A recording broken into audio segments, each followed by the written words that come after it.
One of the things that I'm always eager to experience is the anticipation and the build to seeing something that you've waited so long to see. Whether it's a movie trilogy that has been announced beforehand, and then comes out to be, or whether it's uh, just a single movie or a season of TV. I think it's very, very intriguing to see to experience the build. Like, to me, I know some people will be like, well, they like just finding out that it's out and going out and watching it. Mhm. Part of the things with the Halloween trilogy, Dean, that I enjoyed, the David Gordon Green trilogy, was that we knew 2018 was announced. And then the way that ended, we had a pretty good idea there was more films coming.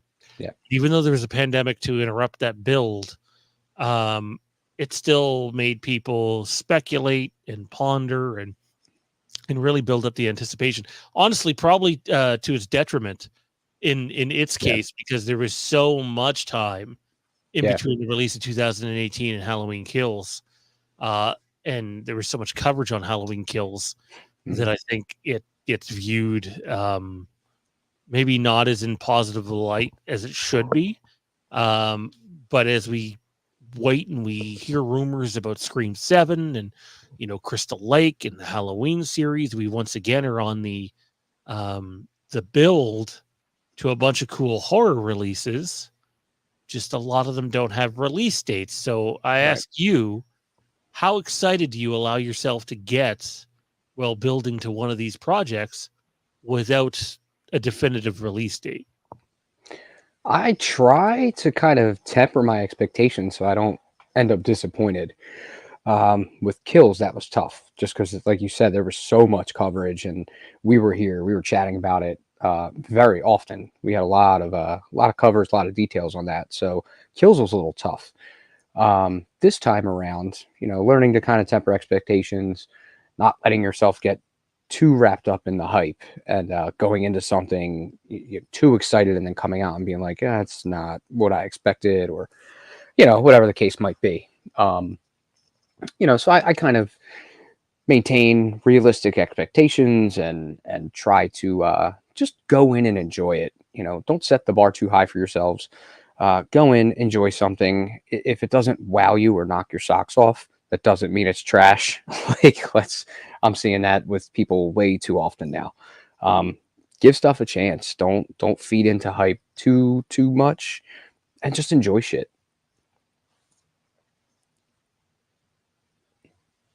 Yeah, not every movie that comes out is going to look like it was written and directed by Christopher Nolan.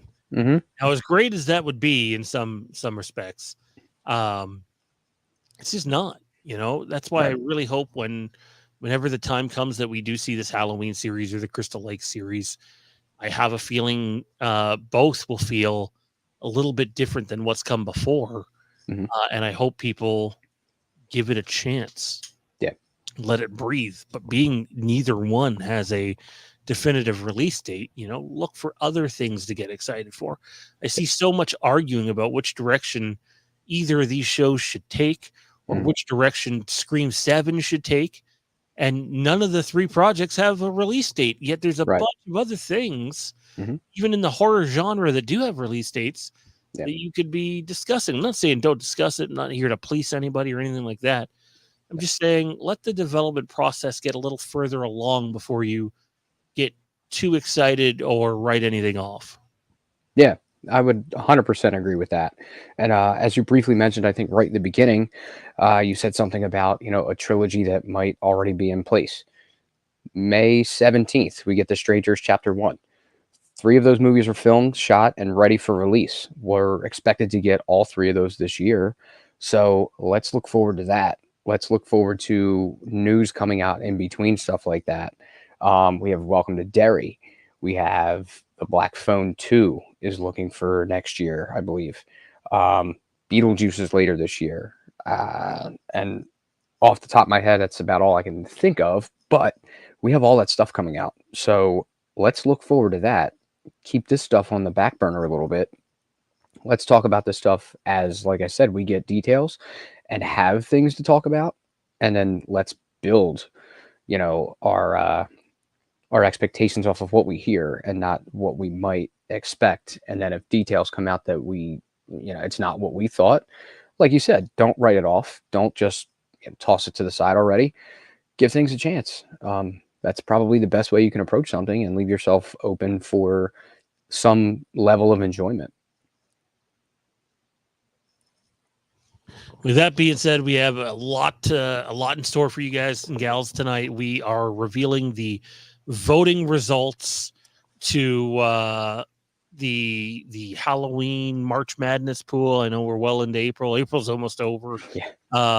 But we have the results of the Final Four, so we know what the finals is going to be, and we're going to reveal that. And then Dean and I are going to get into a discussion right on this episode, who we would pick to win and why. So could get a little bit heated. I don't know if we're on the same side or not for this, but looking forward to it. We're also going to talk Scream 7, show, share, and slash, and more ahead right now on Tonight in Haddonfield.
Welcome back to Tonight in Haddonfield. It is Monday night, and you might be wondering, what the hell? Where's the normal intro? We're going to talk about that story right off the top here. It's not in our show notes, but always something we intended to address. I think it's really important that if you're another content creator that is out there, that you pay attention for the next few minutes.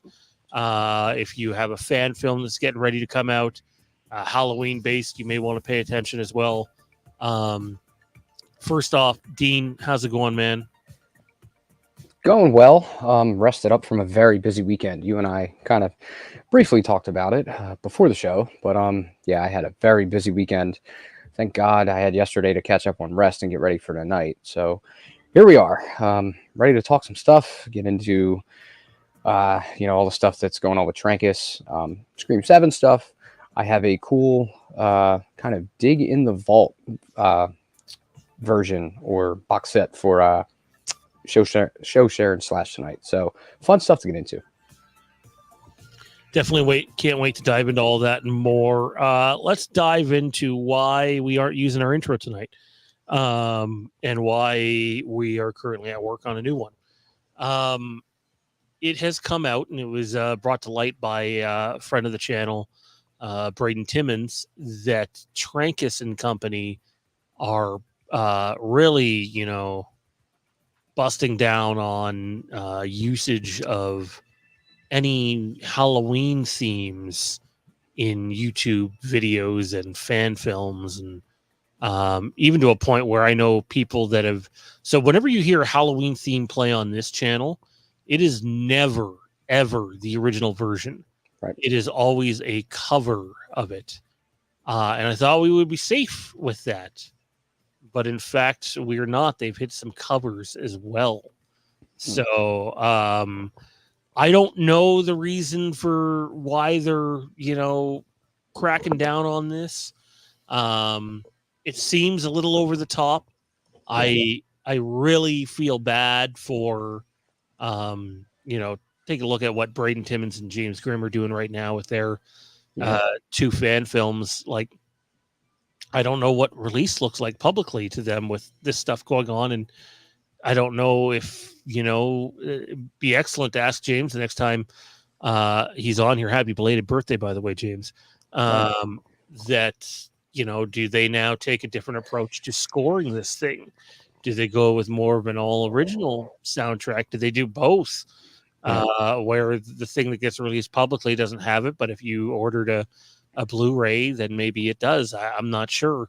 But this is a real problem for not just fan film creators, but content creators on YouTube, because the crackdown is serious. And dude, I'm not really sure why, but it was like a full-on blitz. A bunch got hit to a point where Wow.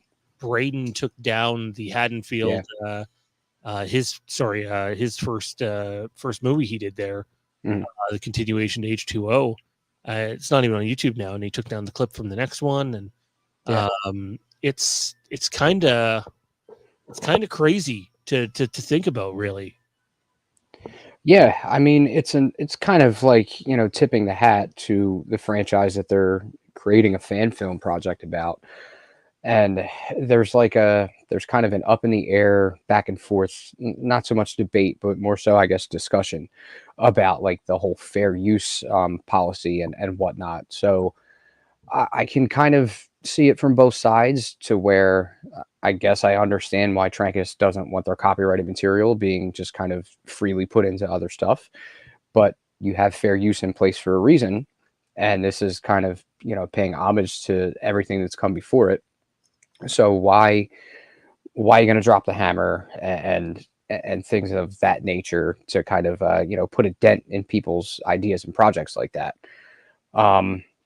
Hopefully there's a way around it, or they come to some kind of resolution, because like I said, I understand the whole copyright and all of that, but let's take a step back here. What harm is it really doing? I don't really think it's all that much. I think as long as they're not using it to generate a profit, then Right. I think it should be fair game, frankly. I think Yeah. you owe it to these creators and the diehards and the fandom for keeping your franchise, that has been one hell of a roller coaster ride, and in a good sense and a bad sense, alive and relevant, right? So, I don't know many people to go out of their way and spend money or raise money to make a Halloween film. If they don't like Halloween, or if they don't love Halloween, they're doing it for the love of the franchise. And again, there's fair practice things, fair use things here at play. But it's the last kind of thing you really want to have to talk about or read into. But we're going to talk about it because it affects a lot of people in this community, and we're going to have Braden Timmons on next week, and he's going to talk about it a little bit and his perspective on it, and how it may or may not change his approach moving forward. Yeah, I think that'll be a pretty good, interesting, informative kind of discussion to get into. Um, but yeah, it's like you mentioned, this stuff is all being done, tip of the hat to the franchise. It's the same people who are generating money for this franchise when it hits theaters or streaming or physical media, and all the stuff that we buy and merchandise and all that. It's not like it's not steering away from profits. And these guys, most of the time, they're not able to turn a profit from what they're doing. They're operating through Indiegogo, and they have a pretty strict policy in place that the creators can't make money off of this stuff. So, it's a little bit of a tangled nest, I guess we can call it at the moment. But hopefully we can get some more insight on it and a better understanding of it, and they can come to some kind of happy medium. Jesse says he still doesn't know why his last video has a copyright on it. Yeah, like, you can look into it, man, and not get clear, definitive answers on some of this stuff, which is just nuts. Big shout out to Jesse who is a channel supporter and sponsor here for Fandom Empire. Without him and his contributions, it'd be hard to do what we do. Also, shout out to Backtrack cinema, Jason for what he does, Colleague Nation and Ryan, Chris Christensen, who hopefully here soon is going to get on here and we'll begin that Rob Zombie mask. Definitely a big shout out to him as well as Matt Whitfield. Without all you guys, all you sponsors allowing us to pay the bills and keep putting out content, don't know where we would be. Pardon me. Yeah. It's hard to do this stuff. Everything just keeps going up. You've been to a grocery store lately? Oh God, yeah. The end of last week, I dread going. For sure, it's like, oh geez, I wonder how much they've raised the price on this. I spend more every trip, every single time. It's more and more and more. We need to catch a break. We need a lot more than that. But without further ado, let's dive into some Scream talk, man. God knows we love our Scream talk here. So Scream 7 is coming. We now know that Neve Campbell is going to be a part of that film. We know Kevin Williamson is going to be a part of that film. We believe that film should come out sometime in the year 2025, but we'll see. We had discussed the possibility of them doing more of a film centered around Neve and her family and her kids and where they're at, and it raises the stakes because of the people that are involved, and it being more of a secluded film because that's how Neve lives. That's how Sid lives in Scream, as we've come to know.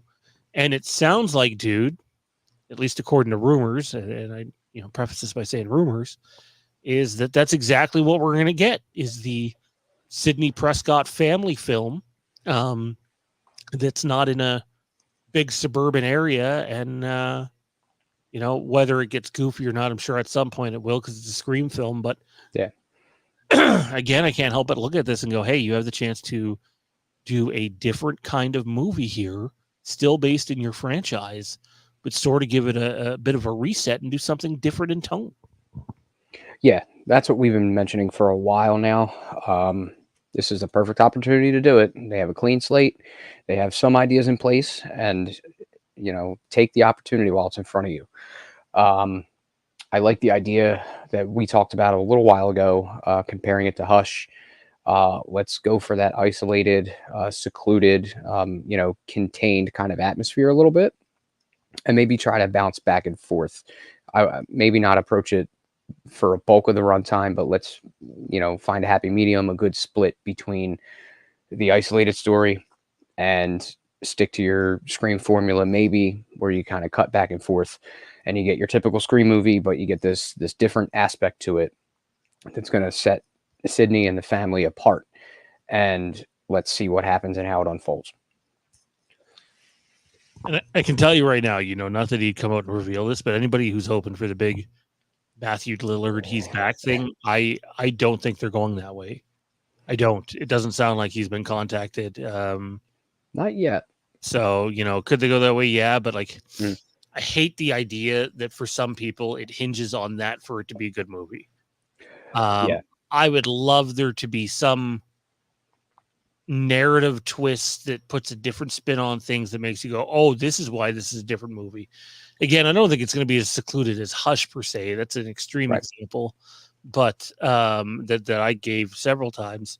But I do think it's going to be more of a secluded movie, and it's just kind of funny because we didn't really have any inside information regarding the film. We just looked at what was happening and what was around and went, hey, this makes sense. And all of a sudden it seems like this is what's happening.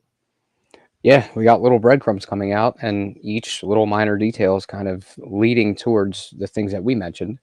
And it's like you said, there was no insider information or anything. It was just kind of putting the pieces together and thinking about what should they do, what can they do.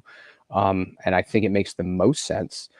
As far as Matthew Lillard coming back, I'm not the biggest Stu fan. I'm more so on the camp of he's dead, let it live. Although creatively, you can write that, you can bring him back, you can create the story. And I know the fan base itself would, lose their minds in a positive way if he was going to come back and reprise that role and finally make a return. So I wouldn't completely write it off. I wouldn't put it off the table. But I think, kind of like you said, if you throw a narrative twist in here, maybe steer away from the stew return and take a different shift and go a different direction, throw something at us that maybe a lot of people aren't expecting, and you might get a better outcome. Yeah, we'll have to wait and see what happens. Michael Evans says, "You know what I love about movies? They bring us together. Odds are, gentlemen, that we are quite different in a lot of ways, but my love for Halloween gives us a unique commonality that transcends them. My second favorite Halloween is 1978. My first horror experience ever was Halloween 4, and it'll always be my favorite horror film. So much nostalgia. It just kicks ass." Not a true fan. No, I'm kidding. Oh my God. Well, I feel very similar about Halloween 4. I'll That's say a great that. flick. We'll Yeah, be it's a touching on great that flick.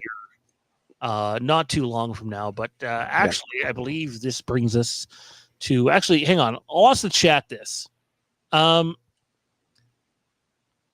you guys on board for a movie that's centered around Sydney's family that won't feature any of the leading 4 characters from the previous 2 films?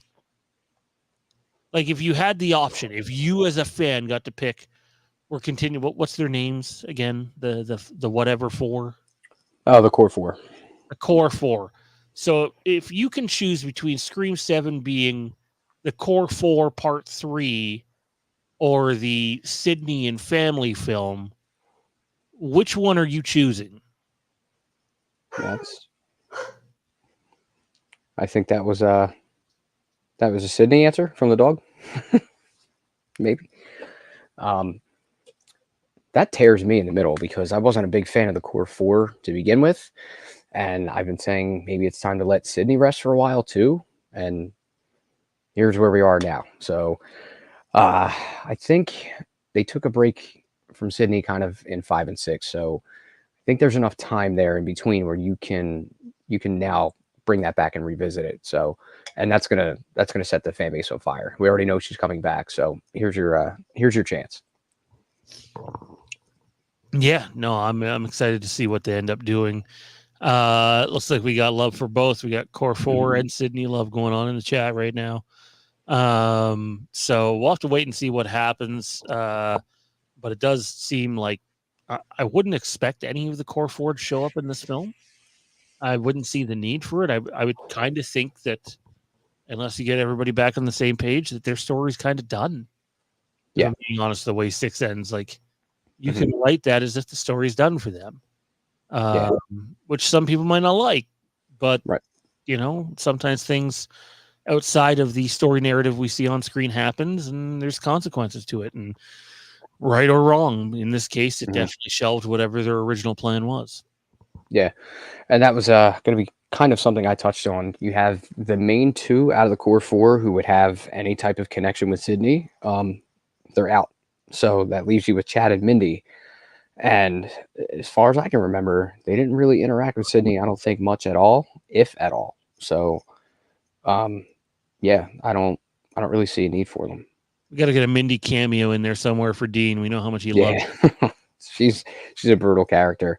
It's such like I feel like it's a reach to try to kind of reprise Randy a little bit too much. So for me, it doesn't really work. Yeah, man, even talking about this makes me go back to Scream 6 and go, you had me for 2/3 of the movie, and then it got silly. Yep. Nosedive.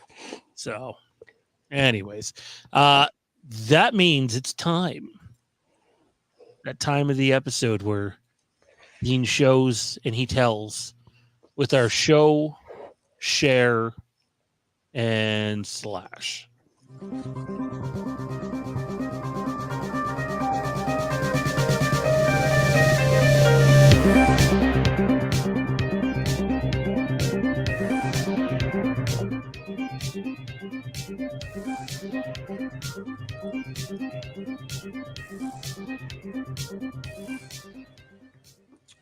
Okay.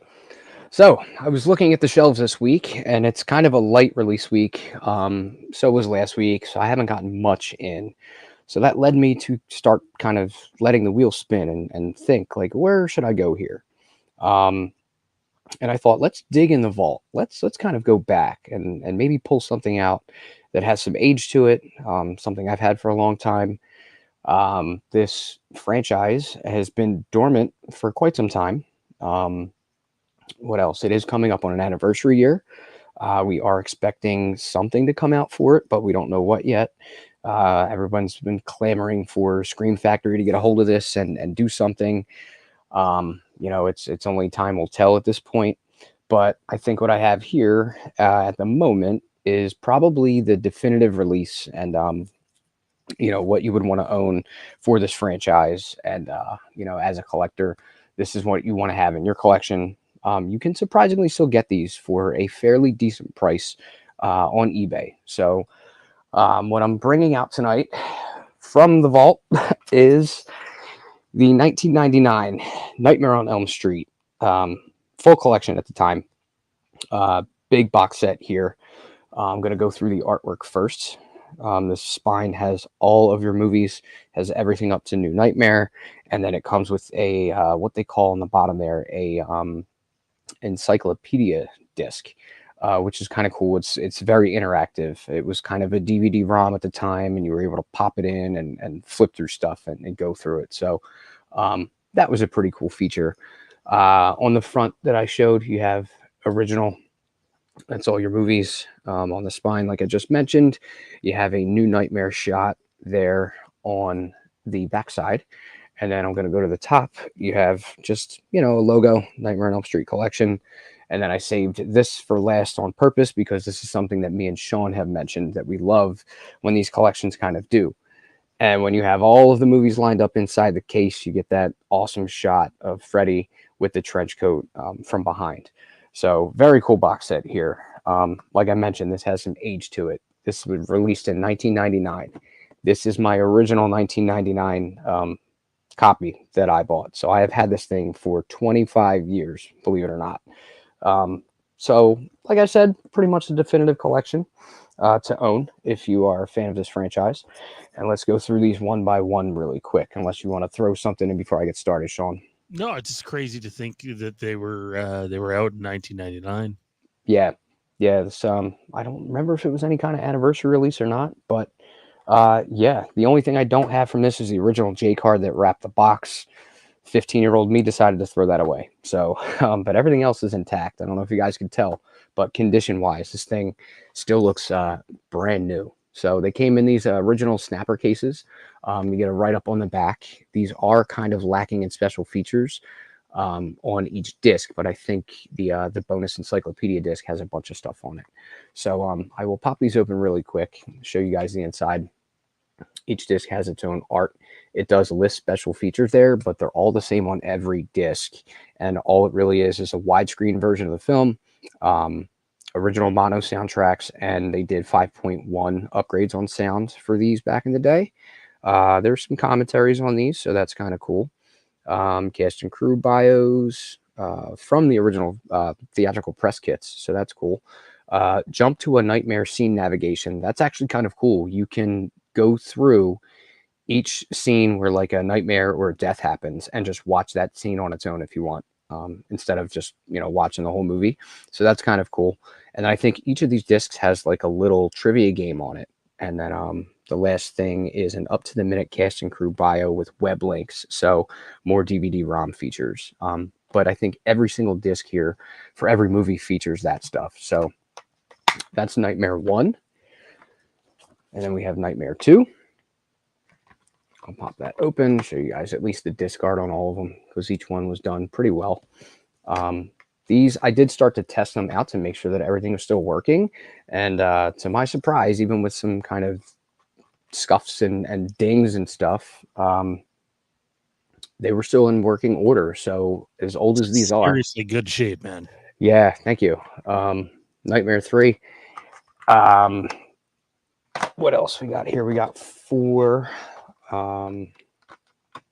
What else can I say about this set besides, like I already mentioned, this was like the set to own for a long time. There is a basic Blu-ray set that I have, but it's very basic. The movies are in rough shape as far as prints. But even when I was checking these out myself to make sure my discs were still in working order, I was pretty surprised. I imagine my player probably upscaled some of this stuff. But the picture quality, I would still kind of say maybe VHS quality, but in very good condition, surprisingly, compared to like the Blu-ray prints that we have now. They are in a little bit of rough shape. So these are due for some upgrades and restorations, which I hope we get soon. I really, really do. That's Freddy's Dead. And then we get to New Nightmare. Very basic, simple artwork for that one on the front. I love the sleek black look to it, though. Yeah, You have every single one. Yeah, mini film posters and then just the basic black cases. I can't believe the cardboard is actually held up as well as it has for me having this for so long. That's the disc art.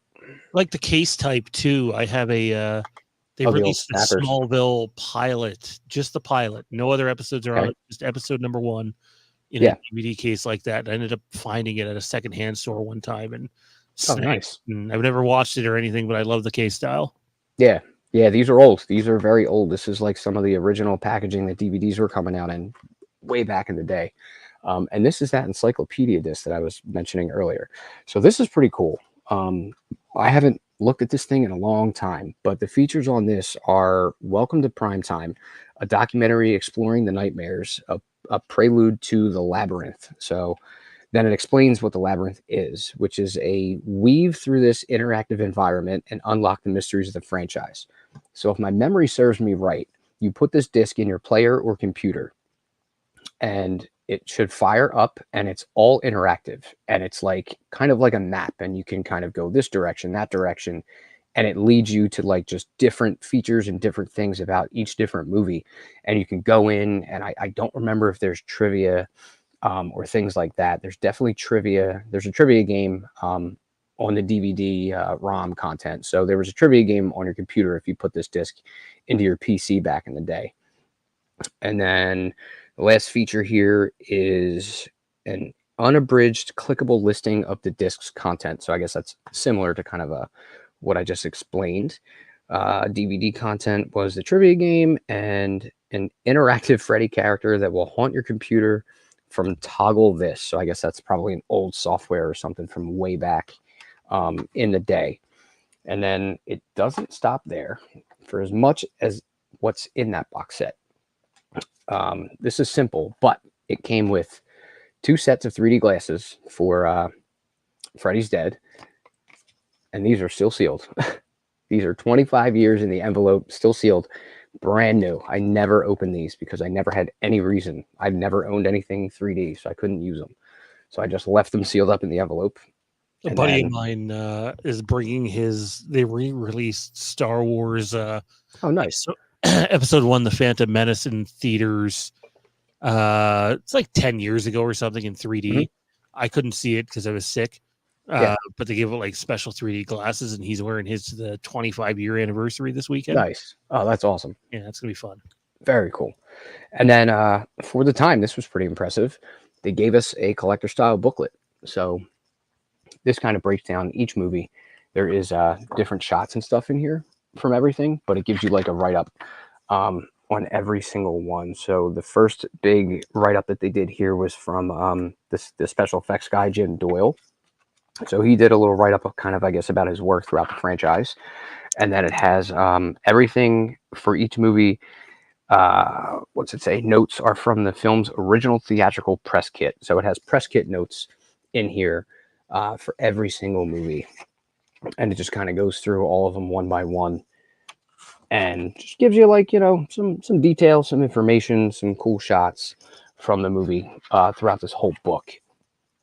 And again, this thing, I don't know how often, if ever, I even really took this out of the box, because this thing is still in brand new condition. So it's cool to still have this all these years later.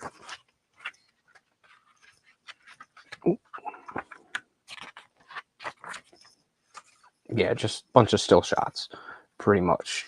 And we'll go through them a little bit quicker. There's a good shot for New Nightmare.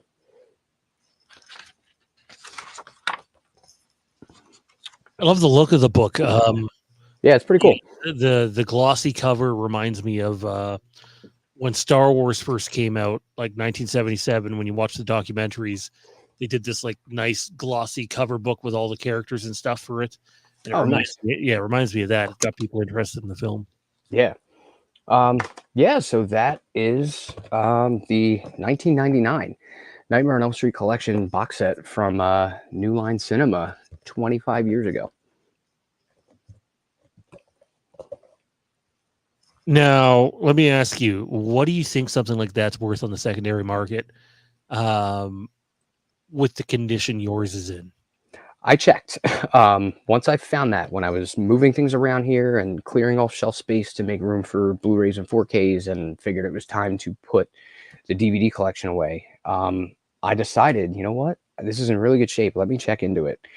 You can pick that setup on eBay from different sellers, collectors, people that just have them and want to get rid of them. Factory sealed, which I'll get into. I have a little bit of an opinion on factory sealed stuff.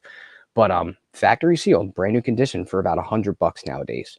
So it's not crazy through the roof, because that is, I don't think this was limited. I don't remember it ever having like a numbered release amount or anything like that. It wasn't limited to like 1,000, 2,000, 5,000. So I think this was pretty readily available back in the day. And I see ones in a lot worse condition than mine going for about 65 to like $85, factory sealed for about 100 to 125. So not over the top, but this, I think, even being out of the wrapping without the J card, I could probably get about 90 to $100 for it. That's awesome, man. I really dig that. I love the old school style. I know people say there's people that don't like it because they don't feel like it's sturdy enough, that they ruin easily. Yeah. But I dig them. I think they have a classy look to them. Yeah, these, you kind of mentioned the condition. I'm even surprised they're still in such good shape. But even these, trying to open these cases, like I can't really go past there unless I want to start creasing and bending. So they're still in very, very new condition, which is, I don't understand. In the collector community, people try to sell stuff and they mention shelfware. To me, shelfware is an interesting concept. People will sell stuff that's got dings and scratches and stuff on it, and they deem it as shelfware. So it kind of knocks the value down a little bit, I guess. I've had that for 25 years. You guys all just saw the condition I have it in. I don't know how people get shelfware. That's kind of a little bit of a foreign topic for me, because I don't think it's that hard to keep your stuff in good condition. You guys see all the shelves next to me. That's where my stuff lives. So you're taking something off every now and then to watch it, and then it lives there for a while. So I don't know how people get it damaged or whatever. I know some things happen, but shelfware is an interesting thing to me. And then the last thing I'll mention about the whole factory sealed, value thing and all, my only gripe was that is, how do you know if everything inside is in tip-top shape, nothing's missing, nothing's broken? So if you do get something and you keep it sealed up and then you decide to sell it, of course, someone wants it in brand new condition, and oh, great, it's got the factory wrapping on it. You have no idea what's going on inside that box. So I'm more of an advocate of open your stuff up and check it. A lot of people think that knocks the value down a lot, and I see where they're coming from. But with my Godfather set that I showed off here, a couple months ago, if I didn't open the first one I got, I would have never found the ripped pages and the loose discs and all of the crap that happened with my first set. So, I got a replacement, but had I kept that thing sealed, I would have never known. Yeah, it's I mean, look at the House of the Dragon season I bought. Yeah, right. I told you about, like, it's, you never know, right? Yeah. What do you say we get to some results, man? We've been doing this Halloween voting competition, our March Madness tournament, even though it's the end of April, and we eliminated the 1978 film from competition because we figured most of the voting would go there. So it's more of what's the second best Halloween movie. Our final four. Actually, do I have the ladder from the previous ones still up here? I don't believe I do. No. So our final four, though, was down to Halloween 2018 versus Halloween 2, and Halloween H2O versus Halloween 4. And this is how results bared. Halloween 2 curb stomps Halloween 2018 70% to 30%, which surprised me, to be honest. I thought that matchup was going to, I thought both of these matchups were going to be closer. This was more than 300 votes on this that's seen Halloween 2 take a 70% to 30% victory. Anything surprise you about this one, man? I definitely thought it'd be a lot closer. And seeing this, it's pretty surprising to me because we had that long break between Halloween 2 from 09 and 2018, and 2018 being, for the most part, I think, pretty well received. So to see that go up against Halloween 2 and then lose in this fashion to a margin like that, that's surprising even to me because, I love Halloween 2, love Halloween 2018. I would probably take 2 over 2018 by, a hair, not by much, but growing up with Halloween 2 and having a lot of nostalgia for it, that would be my pick. But I expected this to be a lot closer than it was. So this is pretty surprising for me. Which brings us to our second matchup, which saw Halloween 4 defeat Halloween H2O 75% to 25%. When these two ended up against one another on the ladder, as a Halloween 4 fan, I thought to myself, yeah, this is probably where it ends because I know how much love there is for H2O from a lot of the fan base. So I thought that H2O was going to be like a 55 to 45 or a 60-40 sort of deal. This matchup garnered 170 votes and ended up being Halloween 4 coming out on top 75% to 25%. So not only did 4 win, which was surprising to me, it really hammered it home. Thoughts? Yeah. I kind of expected this to go Halloween 4 over H2O. And there's Mike Bish, Justice for H2O. Yeah, man. But that leads me to that point is that H2O has its fan base. So I thought it may be closer. For me, my pick would have been 4 over H2O, but not in this capacity either. So I definitely thought it would be closer. Maybe more of like a 65-35, if my math's right. Yeah. Or like a 60-40, but not a 75-25. That was another one that was a little bit surprising. So that brings our finals together. Yeah. Voting will begin tomorrow, and we will reveal the results on next week's show. I know we got to rebook the show with Mike Bish whenever he has time. I don't know if Mike's still on his honeymoon or not. I've been seeing all sorts of pictures going up. So once again, congratulations to the Mr. and Mrs. Mike Bish. But we have a finals for this thing. Mm-hmm. And it's going to be a doozy. And we're going to talk a little bit about it right now. It's Halloween 4. Oh, sorry, that is not the finals. That's not right. That is the wrong matchup. See, I had them done prior to this. Yeah. And hang on, let me go pull the H2 one. But yeah, we have Halloween 4 going up against Halloween 2. Dude, your thoughts on Halloween 4 versus Halloween 2? And I'm pretty sure I remember which one you prefer, but walk us through it and why. Yeah. So that was our second show, I think, that we did. I think the first show that we opened up with was kind of just like, briefing the audience on what kind of show we're going to be doing and, the type of format we want to kind of bring to the table here. And then week 2 was Halloween 2 versus Halloween 4 and what we prefer and why. I was definitely in the camp of Halloween 2. I think it's pretty much almost the perfect sequel to the original. I love the direct continuation from 2 picking up right from 1 and leading into the rest of how that night kind of closes out. A lot of nostalgia for it. So I've grown up with 2, always been a fan of 2. I like the mass continuity. It looks a little different, being on Warlock compared to Nick Castle. But yeah, I've always loved 2. 4 doesn't fall too far behind. But my pick, my vote's definitely going to Halloween 2. over 4, but again, not by much. My ranking goes basically 1, 2, 2018 kills, and then 4.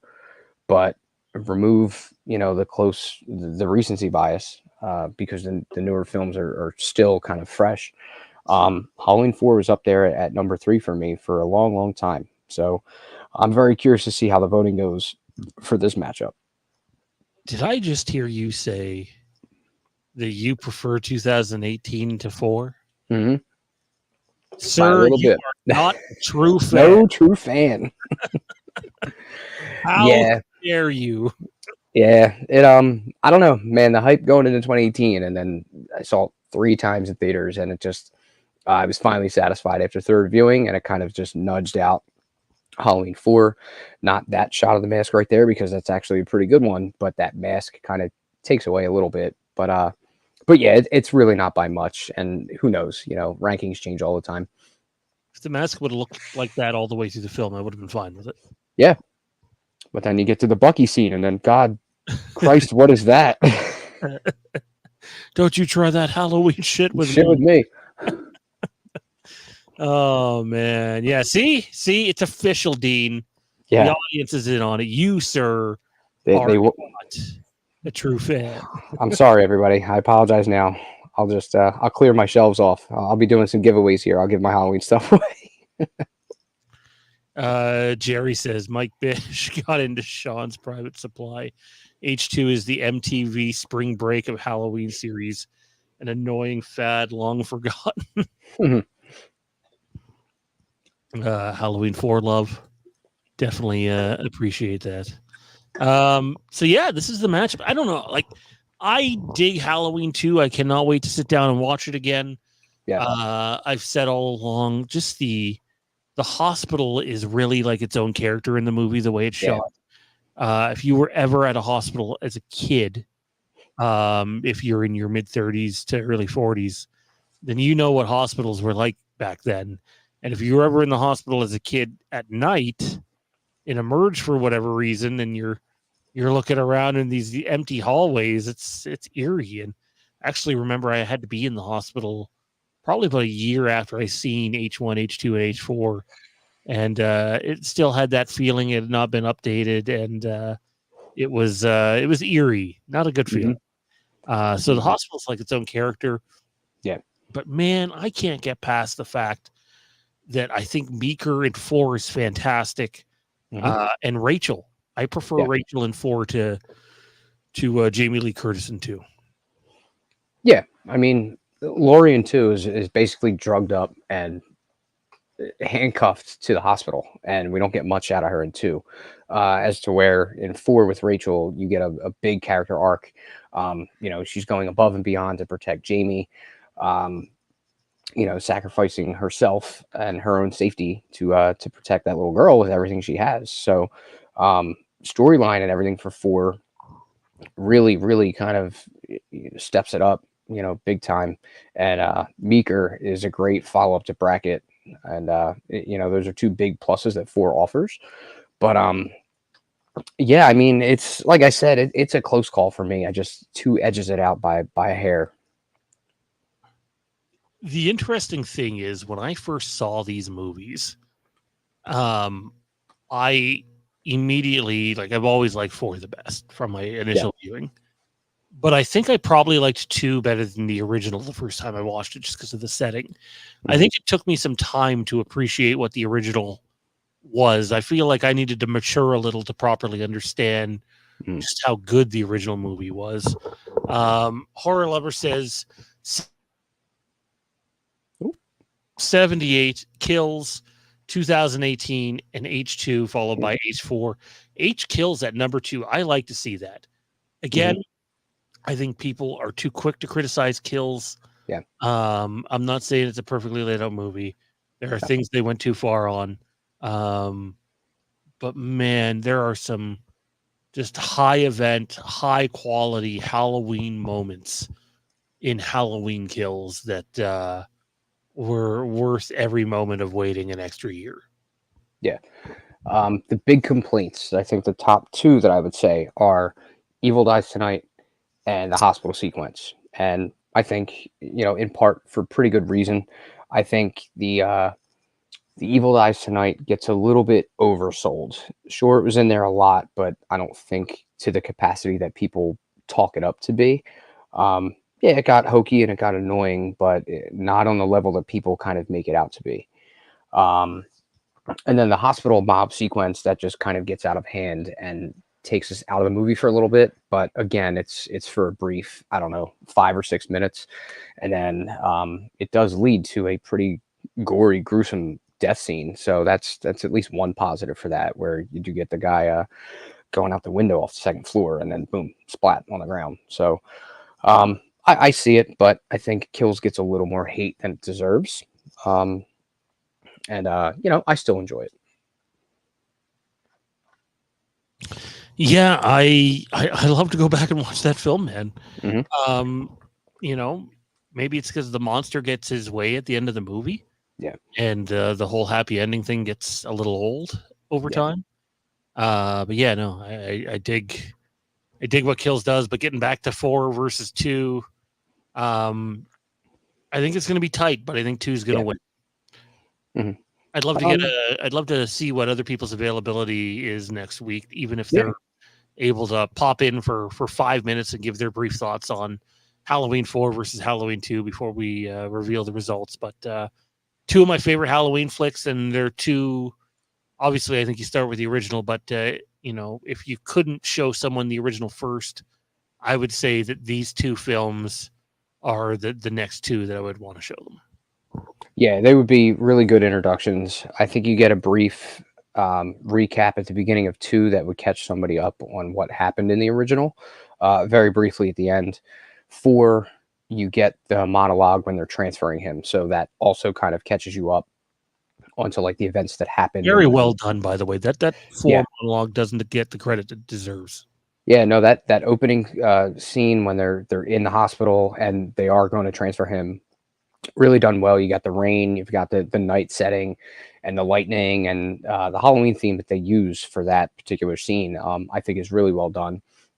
Um, and yeah, it's just that scene alone, one of the better ones, one of the standouts from the whole movie, I think itself. And yeah, I mean, like I mentioned, both of them set up the previous events pretty well, so you're not completely lost. So this, like you said, is going to be a pretty tight matchup, I think. I honestly can't wait to see what happens. Speaking of things to preview that we have coming, Hmm. we have a lot. We were supposed to do it tonight, has to be delayed, but next Monday night, we're going to debut our Terminator Real Flicks episode. Check it out here on the channel, reviewing the one and only Terminator. Cannot wait to dive into this James Cameron film. Digging it, man. Yeah. Brief preview from you about your experience rewatching it. Yeah. Let's see, where should I start? I gave myself a chance to rewatch it for the first time in a long time this past Thursday night because I knew I had such a busy weekend coming up and I had the free time. Right off the top, I'll mention this year it's heavily rumored to get its 4K upgrade, and I think it desperately needs it. The print that I have from 2012, you can see a lot of stuff that really needs some work and restoration done to it to kind of bring it up to modern day. But I don't want them to James Cameron this. I don't want them to clean it up and make it pristine. I think they need to keep some of the charm and its originality while also bringing it to 4K. And then I kind of went through and picked out some standout scenes from the whole movie. The scenes that I really enjoyed, and gave some reasons why they stuck out for me. And I think I went through. I have my notes in here really quick. I will briefly pull them up. And I think I gave some ratings. So I rated. This is probably good for you to know. Yeah, I rated cinematography, score, suspense, action, the storyline, the special effects, the sound design, and the pacing were all things that I could pick out that I figured, let me throw like some kind of rating on that. And then I gave like a little overall kind of brief um, description of, looks like, what I could pick out, kind of how to define it. And then and then my standout scenes, which I have 1, 2, 3, 4. So I picked out 4 standout scenes that really stuck out for me. So look out for that next week. I got a lot of stuff. Definitely. And just a reminder, we will be doing Terminator 1, 2, 3, and Salvation with Christian Bale here on the channel over the course of the next month or so. So yeah, definitely be on the lookout for that content. If you're a Star Wars fan, tune in tomorrow night. We're going to be previewing the Phantom Menace re-release, previewing the Acolyte footage that's debuting this weekend, the Acolyte in general, and so much more tomorrow on the Legacy of Star Wars. I know some of you guys pop in over there occasionally. We will be live at 9:30 p.m. Eastern time tomorrow, so stay tuned for that. Dean, any last parting thoughts here, man? Very interested to see how that Halloween 2 versus 4 matchup comes out. I think that's going to be very close, and curious to see what comes out on top and what our final matchup will be. And then really looking forward to kind of getting into Terminator and diving into that and giving all my thoughts on that. That's going to be a lot of fun. Like to step outside the box as much as, I love horror and we all love horror here. It's fun to kind of go out and pick something, outside the genre, something we haven't revisited for a while and dive into it. So a lot of fun stuff coming up next week with that. Yeah, definitely can't wait to get to all that. Again, tomorrow night, Legacy of Star Wars. And then debuting this week is an episode of House of the Empire that we just recorded earlier this evening. So be on the lookout for that. We talk all things Game of Thrones, Star Wars, and we even touched on some Marvel stuff. So I think it's about an hour-long episode. That should come out this week as well. So if you haven't yet, please turn notifications to all. That way you're notified when we do any piece of content, and not just select pieces of content. The evil YouTube algorithm continues to do their thing. We continue to do ours. Big thanks to the channel sponsors once again and our patrons. Without you guys, we wouldn't be here. Looking forward to next week and so much more. Stay safe. Have a great week. We'll see you next time. And don't forget, the boogeyman is in fact coming.